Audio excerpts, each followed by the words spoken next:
Tak tieto zápasy v tejto prvej fáze prípravy sú ešte o skúšaní, trošku o nejakom spoznávaní sa tých hráčov, ktorí prišli na skúšku a viac menej slúžia tie zápasy na to, aby sme zistili, že s kým môžeme počítať, s kým nemôžeme počítať.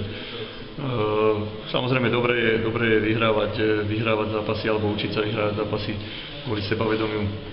Tento zápas splnil ten účel, ktorý mal.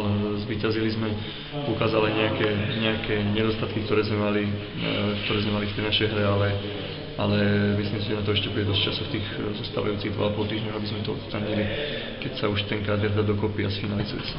Trénujeme, sme ešte len v polke v strede prípravy prakticky a vlastne snažíme sa na každom jednom tréningu, na každom zápase robiť to, čo nás tréner učí. Je to niečo nové, ale snažíme sa a učíme sa. Je to niečo pre nás nové, ale ako zápas hodnotiť ťažko môžem. Skúšali sme robiť, čo sme mohli, no. Výsledok 1-0, mali šance oni, mali sme možno aj trochu šťastie, že sme vyhrali.